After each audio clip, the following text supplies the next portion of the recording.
Hello everyone, Radhe Radhe, जय श्री कृष्णा। कैसे हैं आप सब? आई होप आप सब अच्छे होंगे, स्वस्थ होंगे और मस्त होंगे। तो जी, पिछले दो वीडियोस में मैंने होम मेकर्स को लेकर बात की है। पहले वीडियो में मैंने बताया था कि हम होम मेकर्स क्या क्या गलतियां जो हैं वो करती हैं और उन्हें कैसे ठीक हमें करना चाहिए। दूसरे ब्लॉग में मैंने आप लोगों को बताया था कि होम मेकर्स जो हैं वो अपनी सेल्फ़ केयर किस तरीके से करें।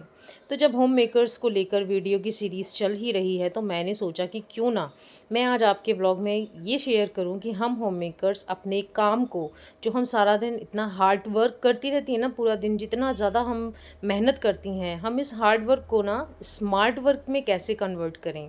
देखिए, हार्ड वर्क करना गलत नहीं होता है, सभी लोग हार्ड वर्क करते हैं, लेकिन हार्ड वर्क को अगर स्मार्ट तरीके से किया जाए ना तो बहुत सारी चीज़ें जो है वो ठीक की जा सकती हैं। मेहनत कम लगेगी और साथ ही साथ हमारे पास टाइम भी काफ़ी ज़्यादा बचेगा।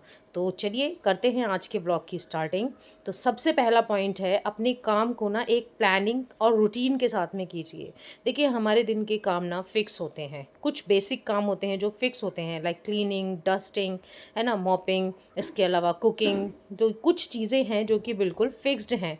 तो उन फिक्स कामों का ना रूटीन बनाइए और उसके अलावा एक या दो काम अपने साथ में और ऐड कीजिए, जिससे कि आपके जो एक्स्ट्रा काम है ना वो भी साथ के साथ कवर अप होते जाएं। प्लानिंग हमेशा एक दिन पहले यानी कि नाइट में कीजिए कि कल आपको क्या क्या करना है। अपनी कुकिंग की प्लानिंग कीजिए कि आप ब्रेकफास्ट में क्या बनाएंगी, लंच में क्या बनाने वाली हैं और डिनर में क्या बनाने वाली हैं। ये प्लानिंग एक दिन से शुरू कीजिए, फिर 2-3 दिन पे आइए और फिर हफ्ते भर की प्लानिंग जो है ना वो बहुत ही ज़्यादा टाइम हमारा बचाती है, क्योंकि जब हम प्लानिंग कर लेते हैं तो हमें काम करते टाइम सोचना नहीं पड़ता है कि अब मुझे क्या करना है, अब मुझे क्या करना है। तो ऐसा करने से आप काफ़ी ज़्यादा टाइम जो है वो अपना बचा सकती हैं। सेकंड पॉइंट है मल्टीटास्किंग। मल्टीटास्किंग का मतलब ये नहीं है कि आप एक एक काम तो किचन में कर रही हैं, दूसरा काम आप कहीं किसी रूम में कर रही हैं, तीसरा काम आप कहीं बाहर कर रही हैं। मल्टीटास्किंग का मतलब होता है कि आप जिस जगह खड़ी हैं वहाँ पर आप कौन कौन से काम कर सकती हैं। जैसे कि मैं एक एग्जांपल लेके समझाती हूँ। आपने सब्जी छौंक दी, सब्जी छौंकने के बाद में अब सब्जी बन रही है धीरे धीरे, तो आपने क्या करना है, इतनी देर में आटा लगा लेना है। आटा लगा लिया आपने, अब मान लीजिए अभी भी सब्जी नहीं पकी है आपकी, तो आपको क्या करना है कि अगर सिंक में बर्तन पड़े हुए हैं तो वो बर्तन निपटा दीजिए इतनी देर में, जितनी देर में कि आपकी सब्जी बन रही है। आप बर्तन निपटा दीजिए, बर्तन निपटाएंगी तब तक आपकी सब्जी बनकर तैयार हो जाएगी। जब आपकी सब्जी बनकर तैयार हो जाए तो आप रोटियां बना लीजिए। रोटियां बनाने के बाद में, अब क्योंकि सिंक में बर्तन नहीं है, तो अपनी गैस के, जो भी आपकी गैस है ना, उसके ऊपर एक हल्का सा कपड़ा उसी टाइम पे आप वाइप कर दीजिए। इसी के साथ में मान लीजिए अगर आप किचन में चाय बना रही हैं, अब चाय बनने में बीच बीच में थोड़ा सा गैप लगता है ना, तो आप क्या करेंगी, इतनी देर में अगर आपके बर्तन वाली बास्केट में बर्तन पड़े हुए हैं धुले हुए, तो आप उन्हें उनकी जगह पर अरेंज कर दीजिए, या फिर खड़े खड़े कोई सब्जी काट लीजिए। जो कि क्यों, और सब ये काम कब होंगे, जब आपके माइंड में पहले से चीज़ें क्लियर होंगी। तो इसे कहते हैं मल्टीटास्किंग।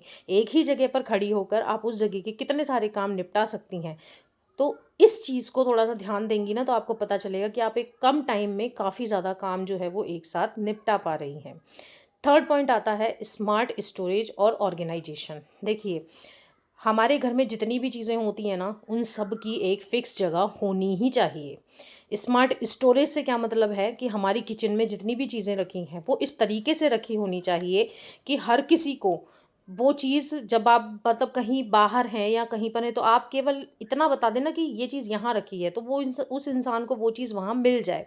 अब वो मिलेगी कैसे? देखो, किचन की चीज़ों की पहचान हम लोगों को ज़्यादा होती है, हमारे बच्चों को और हमारे बाकी फैमिली मेम्बर्स को इतना ध्यान नहीं होता है। तो आपने अपनी चीज़ों को लेबलिंग करके रखना है। मसाले हैं तो उन्हें लेबलिंग करके रखिए, दालों को लेबलिंग करके रखिए, है ना। तो कुछ अपनी हर चीज़ को जब आप लेबल करके रखेंगी तो हो सकता है सामने वाले को पूछने की ज़रूरत ही ना पड़े, वो लेबल पड़ेगा और अपने आप ले लेगा। फिर भी अगर आप नहीं कर पाती हैं तो चीज़ों को की ऐसी फिक्स जगह बनाइए जहाँ से कि आपके पीछे से भी अगर कोई आपसे फ़ोन करके पूछे तो आप उसे जगह बताएं तो वो उसे वहीं मिले। दूसरा है कि भई, आप अपनी जो भी आपकी अलमीरा में कपड़े वगैरह रखे हुए होते हैं तो उसमें सबके कपड़े इस तरीके से रखे होने चाहिए। पहले तो हमेशा सबके कपड़े सेग्रीगेट होने चाहिए। हर किसी की अलमीरा में अगर जगह है ना, वो हर किसी फैमिली मेम्बर्स के कपड़ों की अलग होनी चाहिए। हस्बैंड के कपड़े अलग होने चाहिए, बच्चों के अलग होने चाहिए, आपके अलग होने चाहिए। इससे क्या होता है, मिक्स एंड मैच नहीं होता। दूसरा, हर किसी को ये पता होना चाहिए कि मेरे ये कपड़े यहाँ यहाँ रखे हुए हैं। वो कब पता होगा, जब वो कपड़े बिल्कुल तरीके से रखे हुए होंगे, है ना। तो अगर आप सोशल मीडिया पे देखेंगे तो वार्डरोब ऑर्गेनाइजेशन के बहुत सारे वीडियोज़ आपको लोगों को मिल जाएंगे कि किस तरीके से आपके वार्डरोब में ना आपके सारे के सारे कपड़े रखे होने चाहिए। तो ऐसा करने से क्या होगा कि आपको कभी भी आपके वो हम अक्सर देखते हैं ना, अरे मेरी टाई कहाँ है, अरे मेरी बेल्ट कहाँ है, वो प्रॉब्लम ख़त्म हो जाएगी। इसके बाद में फोर्थ पॉइंट आता है, मॉडर्न मॉडर्न जो टूल्स होते हैं ना हमारे पास में, हम उनका यूज़ कैसे कर सकते हैं। तो देखिए, हमारी आज आपको पता है आज टेक्नोलॉजी कितनी एडवांस है। हर चीज़ के लिए, आटा लगाने के लिए, है ना, बर्तन धोने के लिए, हर चीज़ के लिए टूल्स अवेलेबल हैं। मैं नहीं कह रही कि आप बिल्कुल मशीनों पर डिपेंड हो जाइए, लेकिन कुछ बेसिक टूल्स हमारे पास होने चाहिए। लाइक हमारे पास चॉपर होना चाहिए, इससे सब्जी चॉप करने में आसानी होती है। हमारे पास मिक्सर होना चाहिए, इससे बहुत सारी चीज़ें लाइक चटनी बनानी है, प्योरे बनानी है, वो सब चीज़ें हमारी मिक्सी में हो जाती हैं बहुत ईजीली, है ना। इस तरीके की छोटी छोटी चीज़ें हैं ना हमारे पास में होनी चाहिए। अगर आप अफोर्ड कर पाएँ तो एक वॉशिंग मशीन हमारे पास होनी चाहिए, जिससे कि हम कपड़े जो है ईज़िली धो सकें, क्योंकि ये चीज़ें हैं ना कहीं न कहीं हमारा वक़्त भी बचाती हैं और हमारी मेहनत को भी कम करती हैं।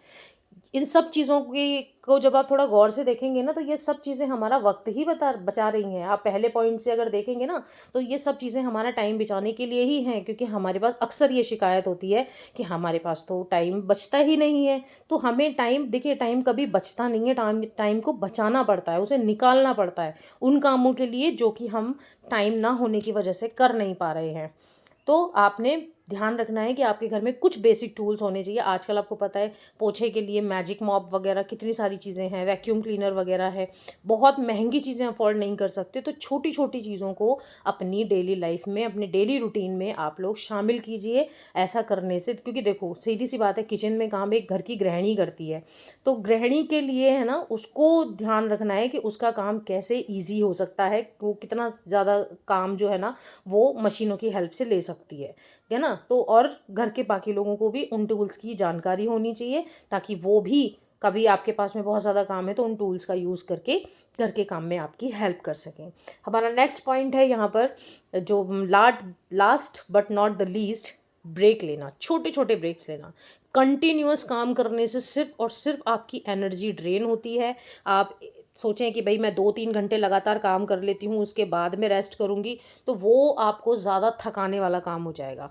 आपको थकना नहीं है। अगर आपको एक लंबे समय तक खड़े रहना है, एक लंबे समय तक आपको काम करना है, तो आपको यहाँ पर छोटे छोटे ब्रेक्स लेने चाहिए। लाइक आपने आधा घंटा काम किया, उसके बाद में आप 10 मिनट का ब्रेक ले लीजिए, बैठकर आराम से पानी पीजिए, है ना। गर्मियों का टाइम है तो आराम से बढ़िया से ठंडा ठंडा पानी पीजिए। और अगर आपको नॉर्मल पानी पसंद है, मतलब जो भी, जैसा भी पानी आप पीना चाहें, आराम से बैठ के इत्मीनान से पानी पीजिए और अपने अगले टास्क की तरफ फोकस कीजिए कि अब मेरा अगला टास्क क्या है और उसे मुझे किस तरीके से करना है।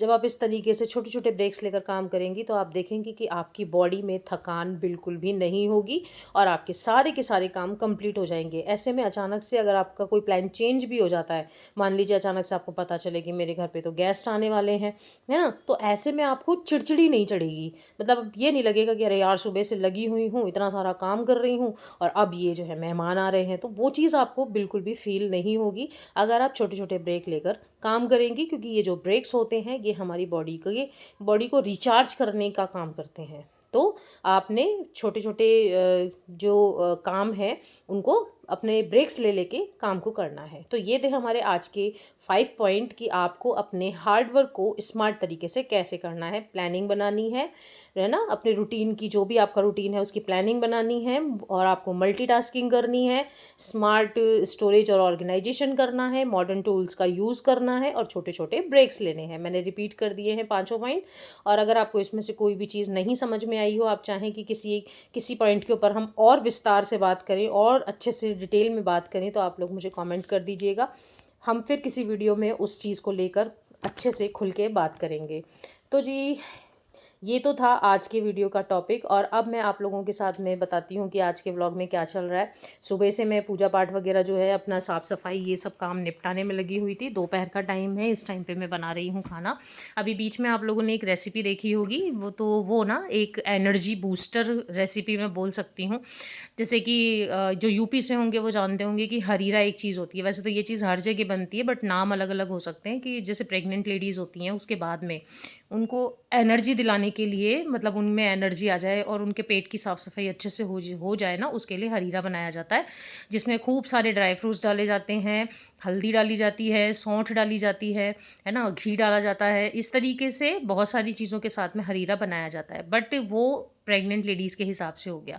लेकिन अगर आपको थोड़ा सा खुद के लिए एनर्जी बूस्टर अगर कुछ चाहिए तो आप ये चीज़ ट्राई कर सकते हैं। देखो रेसिपी तो बैक में चली गई, दोबारा से प्ले करके देख लेना, मैं आपको बोल कर बता देती हूँ। आपने क्या करना है, एक कढ़ाई के अंदर 2 से 3 चम्मच घी के डालने हैं। जब घी गर्म हो जाए तो आपको उसके अंदर ना सॉरी, आपको उसके अंदर अजवाइन डालनी है थोड़ी सी, और थोड़ी सी डालनी है आपको उसके अंदर सौंठ, जो सौंठ वाला पाउडर होता है ना वो, और उसके अंदर थोड़ा सा आपको गुड़ डालना है। और उसके बाद में आपको जो एक ड्राई फ्रूट्स जो होते हैं ना, उनको रोस्ट करके पाउडर बनाना है। जैसे मैंने जिस पाउडर को बना रखा था ना, उसमें थे काजू, बादाम और मखाने। इन तीनों को रोस्ट करके और इनको मिक्सी में पीस के आपने रख लेना है। 2 चम्मच वो डालना है और उसे मिलाते जाना है जब तक कि वो हलवे के जैसा गाढ़ा नहीं हो जाए। और जब वो गाढ़ा हो जाएगा तो आपके लिए बढ़िया सा एक एनर्जी बूस्टर तैयार है। और ये है इसी दिन की शाम का क्लिप। शाम को मुझे पता चला कि मेरे मौसी जी मौसा जी आए हुए हैं। ये मेरे मौसी जी मौसा जी हैं, सामने जो है मेरे पापा बैठे हुए हैं। तो मैं शाम में ही इन लोगों से मिलने चली गई थी, और इनका बेटा भी आया था, और अंदर रूम में अभी जाएंगे तो उनके बेटे की बहू यानी हमारी भाभी भी आई थी, और उनके साथ बच्चे भी आए थे। शाम को मैं इन लोगों से मिलने चली गई थी, डिनर वगैरह मैं वहीं पर करके आई थी। आई होप आप लोगों को आज का ये व्लॉग अच्छा लगा होगा। तो अगर आपको आज की वीडियो में कुछ भी अच्छा लगा हो तो एक लाइक दे दीजिएगा। अपने फ्रेंड्स एंड फैमिली के साथ शेयर करना बिल्कुल भी मत भूलिएगा। मैं मिलूँगी आप लोगों से नेक्स्ट व्लॉग में एक बढ़िया से और मज़ेदार से टॉपिक के साथ में, फिर किसी बढ़िया सी चीज़ को डिस्कस करते हुए। तो चलिए आज के व्लॉग को यहीं पर कंप्लीट करते हैं। ये इसकी बेटियां हैं जो बैठी हैं ना, ये भाभी हैं। बाकी 2 जो हैं वो मेरी बहनें हैं, जिन्हें आपने पहले भी व्लॉग में देखा है। तो चलिए मैं मिलती हूँ आप लोगों से नेक्स्ट व्लॉग में। तब तक के लिए राधे राधे, जय श्री कृष्णा।